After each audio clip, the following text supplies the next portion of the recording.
Hi, and welcome to my Chit Chat program. Today, I'm going to be talking about funny little sex myths or urban legends that we all thought might have been true. But yeah, maybe it turned out to be a lie, or maybe they are true, but let's find out together. Also, before we get started, I just wanted to let you know that I do have a Patreon. The link is in the description, and I will be posting just a bunch of stuff on there that I want to share with you. So help me out, support me. You know, be hot and become a hottie on my Patreon. So thank you. Okay, I wrote down a few little myths, some things that I kind of remembered. The first one is guys who have bigger hands, nose, feet have like a big dick. I always remember hearing that it was like the circumference from like this nostril over to this nostril. So guys with big noses really had big dicks. I'm just trying to think here. I don't think that's true. But I will tell you, I feel like I have a sixth sense. Oh my God, that's really hard for me to say. I really do, because I feel like I can look at a guy and know how big his dick is. Like, I really, honestly and truly genuinely believe that it's a gift that I have, and I feel so certain about it. I wish that I could go on a talk show and really put this to the test. It's never failed me. I can almost entirely look at a guy and just know exactly what his dick is gonna look like. Like, something about me is like, I can see, like, no, it's not even like from his persona or energy or anything. That it's literally like I have a really, like, I'm like Da Vinci. Like, I can figure out like proportions like really well. And I know some people like surprise you, like short kings with like huge dick, but like I can see that. I can see right through it all. I know the facade. Like, I can tell someone's dick size like when I see them. And you know what? I'm all about inclusivity, and I just really don't think that size matters. And I know that all these girls are out here like, yeah, like he's probably got a short dick, like whatever. But like, that is such a double standard. Like, I remember when I didn't have big tits, I would get really upset when guys would, like, I don't know, comment on me having small tits. So I just have seen it from both angles, and I don't think it's fair that girls can have, you know, the entitlement to comment on men's bodies, but no one can comment on a girl's body. Hate me, I don't care, but like, I'm just saying out there, like, I would be the worst dude ever. I literally would. I would be such a shitty dude, and that's why God put me in a female body, because I would be so self-conscious about my dick size. I would probably chop off my dick. Like, I genuinely could not deal with that pressure. Like, taking off my pants when I'm hooking up with a girl I've never seen before, like, I'm getting sick thinking about it. Like, I could not handle that pressure. I really couldn't. And I know people think that I'm super confident and whatever, but all those times, like early high school, if I was a dude, like, I could not handle that. I could probably like only handle that now because I'm like a little bit older. So I don't know, I would just be the worst dude. Like, thank God. Also, I know that I would be terrible because like, I think the pressure of trying to find the vagina would also be really stressful for me. Like, I know this sounds so dumb, but like, when it's dark and I'm trying to plug something in to like a socket, like something's like, actually, I don't have that like, what is it, like depth perception or like dexterity or something. Like, I cannot figure out how to plug in the socket like at night. Like, I literally cannot, and I'm not even joking. Like, that's how like I know I would be a terrible guy. Like, I would be so bad. Like, I'd be way too embarrassed of my dick size, and I could just probably never find the hole. So thank God, God made my life really easy, and I am a girl and I never have to deal with that. Like, what you see is what you get with a girl. Like, you can see pretty much all of our features from us wearing a dress. Like, you know the size of our ass and you know the size of our tits. Maybe you can't see like our actual vagina, but at the end of the day, like, our actual vagina like really doesn't matter that much to guys. Like, it's not the same as like a dick size, okay? But back to the original, big hands. It's not something I take into consideration when I am, you know, x-ray vision like Superman trying to figure out the size of your dick. I'm not looking at your hands, I'm not looking at your feet, I'm looking at the whole picture. But I would like to see if any guy on here has really large hands and really small dick. I don't think that's fair. I don't think that God would do that, because then you would be even more self-conscious your whole life. If you had abnormally large hands and a really small dick, you would probably think your dick's a lot smaller than it is. That's a recipe for disaster. God, I really could not deal with those pressures. Thank God. I really, honestly, and truly could not. I'm so happy I do not have a dick. Whew, dodged a bullet with that one. The second one that I remember very distinctly in high school was that you could have anal and still be a virgin. Also, my hair's not greasy. I put oil in it. Okay, so I don't know. Maybe I'll do a poll about this, but do you think you can have anal and still be a virgin? Part of me is saying no, because like, why do we only consider like vaginal sex?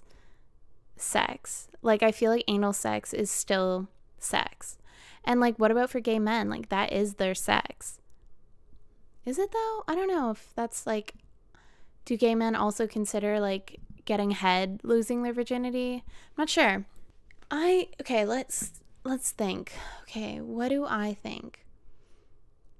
A part of me is like, you are not an anal virgin, but you might still be a vaginal virgin. I don't know, but then lesbian sex, like, you're still losing your virginity if you're having lesbian sex? Frig, I have no idea where I stand on this, like how many years later, and I'm still confused. But I think if you're getting rammed anally consistently, you're not a virgin. Sorry. That's just the way I feel about it. I don't know. Maybe comment down below, are you a virgin if you have anal sex? Because I think like Mormons are out here like fucking anally for a really long time and just saying that they're still virgins. I don't know, it's almost more of a badge if you have anal sex first. Like, holy shit, that's like, you'd be probably really scared to have vaginal sex after that because you would think it would be just as painful.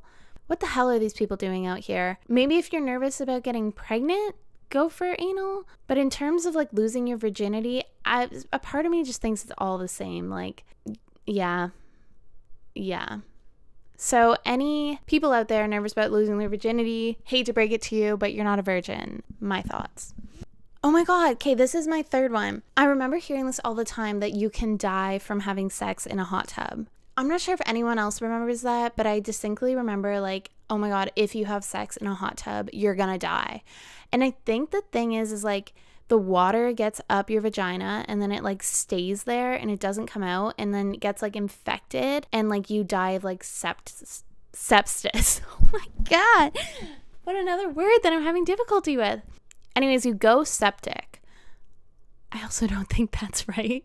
Anyways, you die from chlorine up your pussy. Okay, that's end all be all. I should probably fact check this and make sure that this is right, but I just remember that. And I have like had sex in a pool before, and like, of course, but I literally was like, no, stop, I'm gonna die. Like, I really thought that like you would just die immediately too. Like, it was almost like it would overnight, like you would just die. So let me know if you've heard that one before, because like there's always those things like people, guys especially, want to like fuck in the hot tub, or they want to like fuck in the pool, and you're just kind of like, yeah, sure, whatever. First of all, it feels awful. Everyone out there knows water sex in the bathtub, hot tub, pool, ocean, it's all like not good. And anyone who's ever tried it knows that. So let's just, if it does make you die, we could stop that, and I would never feel like I'm missing out on something. Okay, we don't need water sex. Even the shower sometimes, like, even the shower creates friction. So we could, yeah, whatever. Let's just tell people it kills them, or I will just keep saying that. Okay, this one took me way longer to figure out than it should have. Like, honestly and truly, I don't know why I wasn't being taught this in school, because this is so fucking dumb. I literally think about this all the time. I thought that if you had sex, you could get pregnant. And now I'm probably saying that, and there's someone out there being like, wait, isn't that true?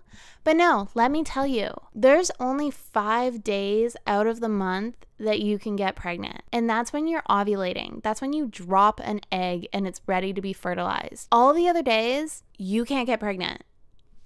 Is this shocking news to you? Because I don't know why I wasn't taught this in school. Why was someone not telling me that I'm not fertile all the time? that it literally requires me to ovulate for me to get pregnant. This is like vital information that could really, really, really help a lot of girls get off birth control pill.